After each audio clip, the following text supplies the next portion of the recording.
cold approach in online dating too, like facing that fear, it's going to allow you to go up to that homie you see at the gym and be like, yo, what's up, dude? Like, what's going on? Like, start that conversation. Sick triceps, bro. Yo, can I get a spot, bro? Like, all that stuff is going to help you build relationships outside dating itself. Well, actually, you make a good point. So Keon, who obviously I met at an event, Discourse, and then yeah. obviously he's now a client of yours and mutual friend. Yeah. That was when I kind of was like early into cold approach. Now I'd go to that event. It's a weekly event here in Mexico City. It's like a language exchange where a lot of foreigners and some Mexicans sort of mingle and stuff. And I remember like I would go a few weeks before I sort of started with the cold approach. I think I was only working with Jaron at the time. Mm-hmm. Go there, like go to the bar, get a drink, walk around, like not even talk to anyone. Okay. We see most of the guys are like that because we go there to find clients. Yeah. We go there to prospect. And girls and guys. Yeah. and so like kind of like to your point, it was like me just like, by that point I'd done a bit of cold approach and I was trying it with the girls and then ended up talking to Keon and now we've become really good friends and obviously, we're all friends now and / he's also a client as well. Yes. Yeah.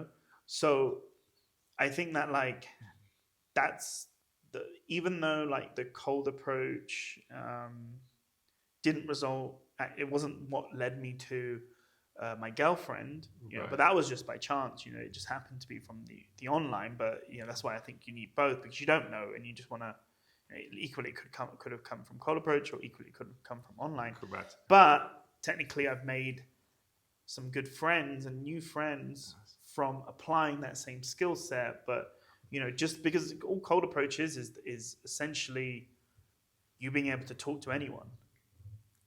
Pretty much, yeah. That's it. And communicate your desire. Yeah.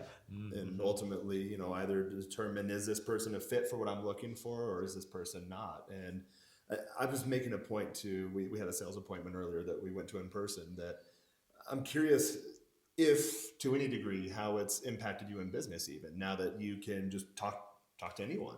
I mean, really, at the end of the day, that's what the skill is. Yeah. So it's funny. So I remember he's broke. Huh? Yeah, no, it's tough, He lost all his money after he learned code. He turned into a monster and you're just out crushing puss. Again, it's helped in terms of because it's weird. It's because I grew up such an introvert, very shy, and then I kind of learned, how to talk to people and stuff like that. But it was like literally like almost like I had to learn by reading a book and then like apply it and stuff like that. And now it's more of a natural part of me. But it's almost like I was someone that I'm like, and I think this is quite common, like where you're extroverted with people that you're kind of comfortable with, but they can be quite introverted with new people. Okay. So like a child.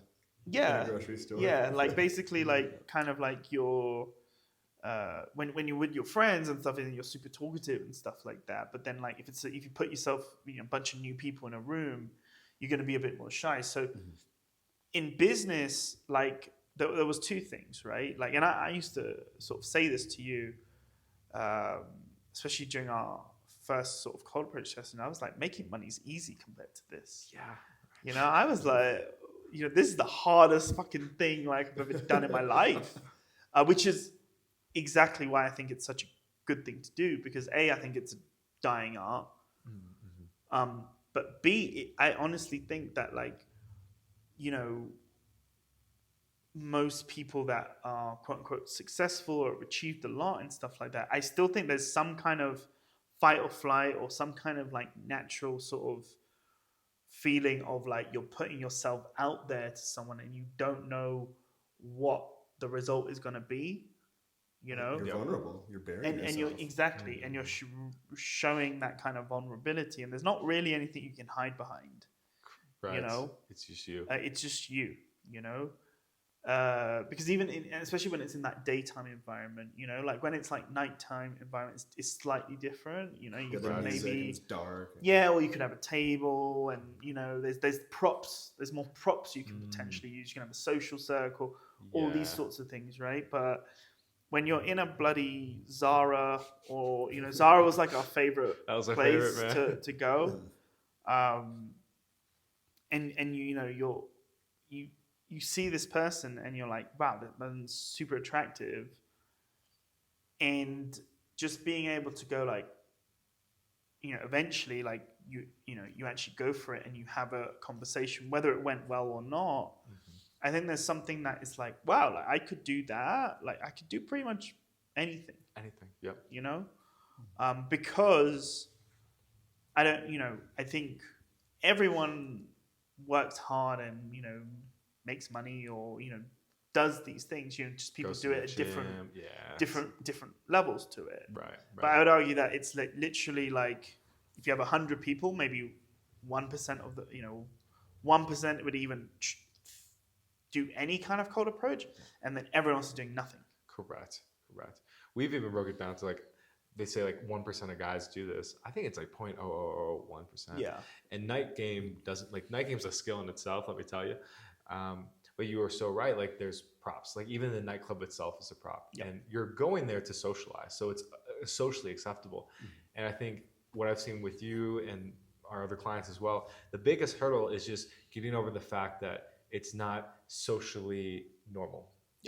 I was going to bring up that point too. Yep. Usually when you ask guys about cold approach, most guys don't even know what it means. And then when you explain it to them, they think it's ridiculous. A lot of guys, like these too cool for school type guys, they kind of laugh because we've met guys out and about. Like, oh, yeah. All right. I think it's because that's what I meant. It's being, especially in the Western world, obviously it's even more so of a lost art. Yeah. I would say in Mexico, it's still a lost art in the sense that, or I don't think it's even an art, if that makes sense here, in terms of. Oh, they'll whistle at girls and yell at them. Yeah, like no Mexican guys really doing it. Apart from Quetzal and stuff like that. Yeah.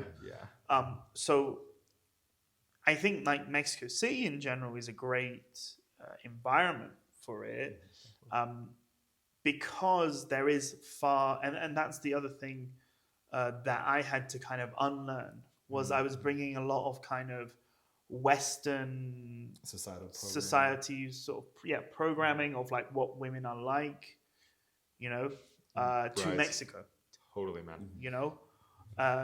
And so I can't remember exactly how many cold approaches I've done, but not one of them was the who the hell are you, or the kind of piss off, or I've got a man, or like, I'm calling the police, all these things that were kind of in my head. Like even I remember it was like one of, and it was really eye-opening when I remember it was like maybe my second session cold approaching, and it was this lady, and I did the whole bloody that thing, the stop thing. I think it was my first time doing that, and did the whole thing, the script and stuff like that, and she goes, "Oh, I'm so sorry, but I'm married."